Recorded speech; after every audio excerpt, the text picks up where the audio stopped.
Nos metemos ahora en el túnel del tiempo, viajamos un siglo atrás, exactamente 100 años, una época negra, oscura, una de las guerras más duras que ha vivido el mundo, la Primera Guerra Mundial, que se recrea de alguna forma en la Casa de Cultura de Llanes estos días y que han visitado ya miles de personas, Ana.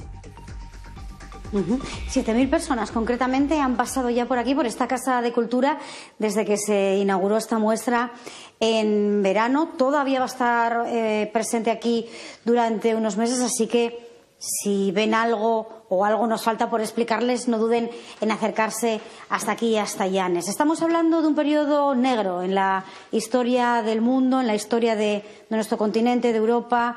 Un periodo que va desde el año 1914 hasta el año 1918. Justamente ahora se cumple el primer centenario de aquella, la primer gran guerra mundial. ¿Qué es lo que ha tratado Higinio del Río? Buenas tardes. Hola, buenas tardes. De plasmar aquí. Pues simplemente contar cómo era Llanes y qué estaba pasando aquí en ese ciclo de 4 años, mientras en el mundo se estaba, por desgracia, disputando esa Primera Guerra Mundial. Por tanto, hay fotos, hay documentos, hay objetos. Sí, básicamente lo que pretendíamos es, al conmemorarse, al celebrarse, no es conmemorarse. Suena feo lo de celebrar, ¿no? Pero bueno. Pero al cumplirse 100 años de la Primera Guerra Mundial, un acontecimiento, un suceso histórico de tal envergadura, nos parecía oportuno hacernos esa pregunta: ¿qué pasó en Llanes en esos años? Hacer una introspección en la vida cotidiana, ¿no? Y resulta que pasaron muchísimas cosas, como se intentan reflejar aquí. Estamos por ubicarnos, estamos hablando de una guerra que enfrentó a dos bloques. Uno, Alemania y los países que le apoyaban. Por otra parte, los autodenominados aliados. Un mapa mundial en el que España fue neutral y que en una época de mucha miseria supuso para España un aumento, digamos, de las exportaciones, ¿no? Sí, no cabe duda. Al ser un país neutral, la balanza comercial se beneficiaba grandemente con ello. En uno de los paneles, el primero, digamos, dedicado a España, es donde recogemos datos cómo pasamos de un déficit de muchos millones de pesetas a un superávit de 400, es decir, de un déficit de 100 millones a un superávit de 400. Y a pesar de eso estamos hablando de un país que estaba en la miseria, Sí, ¿no? Desde luego, había una gran pobreza, había una miseria, había un descontento social. De hecho, hablamos también de la primera gran huelga general de 1917, que es un poco el efecto o el reflejo de lo que estaba pasando en la Rusia de los zares también. Estamos hablando de un Llanes en el que ya hacía unos cuantos años que había iniciado ese ciclo de la emigración hacia América, que ya habían empezado a llegar los dineros del otro lado del Atlántico y que eso se reflejó en las construcciones, ¿no? Por ejemplo. Sí, no cabe duda. La emigración a América está en la columna vertebral de la historia de Llanes de los últimos 2 siglos, de una forma sustancial, y evidentemente en estos años sí asistimos a un desarrollo urbanístico sin precedentes. Pero claro, la guerra tuvo su efecto porque, por ejemplo, grandes proyectos como este del que tenemos aquí los planos de su arquitecto, el de un gran teatro, no pudieron llevarse a cabo. ¿Por qué? Bueno, era muy difícil que llegaran las remesas, las divisas de América. Había un control exhaustivo por parte de la Marina de Guerra alemana y no permitía los pasos o el paso normal de transatlánticos, de convoyes de América a Europa.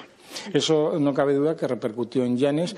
Este proyecto que mencionas de Fermín Coste es un proyecto precioso de un teatro que se iba a hacer en la Plaza de las Barqueras.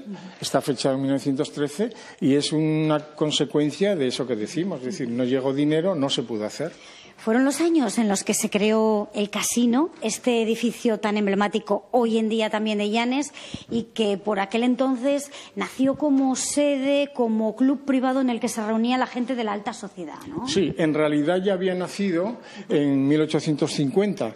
Lo que pasa es que su nueva sede, la que vemos ahora al lado del ayuntamiento, en la calle principal, se inaugura en 1912. También ahí intervienen los indianos, sin duda alguna, como se explica. Y es un poco el eje de la vida cultural, de la burguesía, a imagen y semejanza de otros casinos que hay por Asturias. Que el que quería hacer, digamos, manifiestamente exponer su alta condición social tenía que formar parte del casino. Años en los que el recato, por ejemplo, hacía que, a pesar del nacimiento de los primeros años del turismo, se publicaran en la prensa local notas como esta, dirigidas al señor alcalde. Se dice que en Puerto Chico se cometen faltas contra la moral, bañándose algunos sátiros, si no en traje de Adán, con simple tapavergüenzas de punto. Que la policía brilla por su ausencia y que las señoras están disgustadísimas por esto. En unos minutos, María, seguimos viendo documentos, fotografías y objetos que también forman parte de la muestra. Gracias, Ana. Traje de Adán. Formas de contar también las crónicas de la época por delante. Gracias. Para volver a esa exposición en Llanes que nos mete a través de la máquina del tiempo en los ecos de la Primera Guerra Mundial, en cómo se vivía en aquel tiempo ahí en Llanes, Ana. Si antes recordábamos la historia a través de los 25 paneles que hay repartidos por esta sala de la Casa Municipal de Cultura de Llanes, ahora queremos detenernos en los objetos, eso que tanto valoramos a la hora de hablar de historia, ¿no? Porque, sin duda, Higinio, el ver de cerca, por ejemplo, las fotografías que los soldados alemanes mandaban a sus familias, quizás días antes de ver la muerte, ¿no? Seguramente. Fue una gran escabechina realmente la Primera Guerra Mundial, y estas fotos están cargadas de historia, de vida, a pesar de que estos jóvenes soldados pues morirían seguramente muy poco tiempo después de enviarlas a sus casas. Para obtener este material has precisado de la colaboración de un anticuario alemán, aunque residente en España. Sí, Arnaldo Bell ya colaboró con el Ayuntamiento de Llanes en anteriores exposiciones, por ejemplo, Llanes y las ballenas o Llanes y la invasión napoleónica, y responde muy bien esta colaboración a esa idea que tenemos de hacer confluir lo universal y lo local. En unas urnas hay material de anticuario, como estos cascos. Háblame de los cascos. Sí, ese es un casco prusiano. También nos dejó la bandera de una compañía del Kaiser. Tenemos un casco francés y un kepis también francés. Hay en otras urnas también armas y publicaciones. Vamos a verlas. Ya digo, hay cosas muy, muy curiosas que merece la pena ver. Por ejemplo, este arma. Sí. Esta bayoneta, no quería decirlo mal. Y hay estos documentos que nos ubican en ese lugar, el casino, en el que decíamos confluían las personas de la burguesía, de la alta sociedad, para celebrar actos culturales, pero también para hablar, para debatir. Y ahí, como suponemos en muchos lugares del mundo, había, digamos, simpatía por los dos bandos, ¿no? Sí, se reflejaba esa bipolaridad. Son publicaciones que estaban en las salas de lectura, en las bibliotecas del casino. Como estas, había en toda España. Y eso también significaba que se tomaba postura a favor de los aliados o a favor del Kaiser. El que era simpatizante de los alemanes, del bando alemán, leería la correspondencia alemana, como vemos aquí, ¿no? Sí. No deja de ser un vehículo de propaganda de esa potencia, en este caso del Kaiser. Mira qué curioso, María, la verdad es que este es un libro de enorme valor, se titula Amistad hispano-germana, es, con prólogo, por cierto, de Jacinto Benavente, es ni más ni menos que una especie de listado de simpatizantes del bloque alemán, en el que, madre mía, si nos movemos a una de sus páginas interiores, encontramos el nombre de dos abogados de Llanes. Sí, aquí aparecen cientos de nombres de bastantes localidades españolas.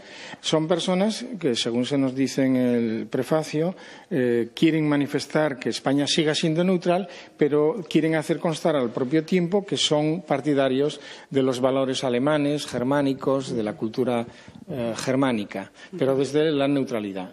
Irónicamente, juega en torno a esos conceptos Jacinto Benavente. Es un libro publicado en 1916.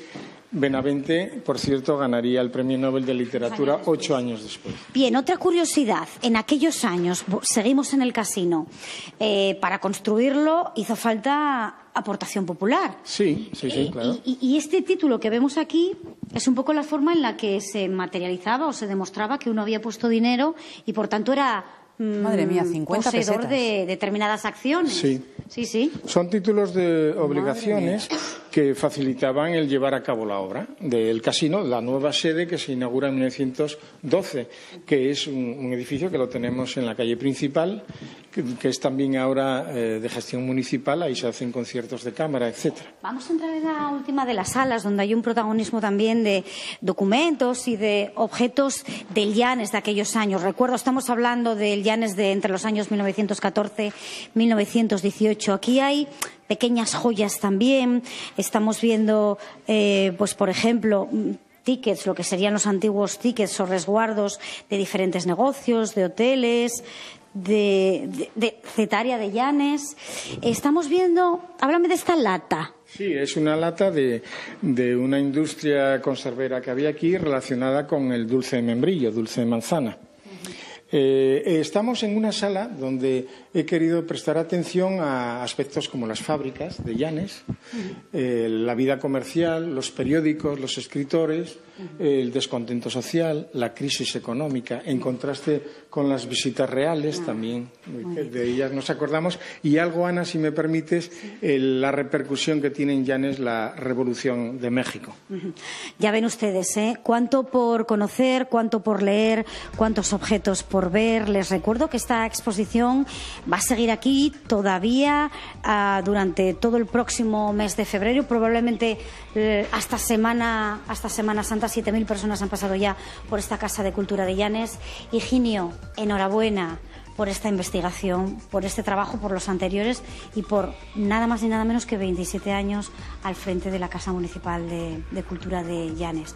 Ánimo para otros trabajos en el futuro. Muchas gracias. Gracias, María.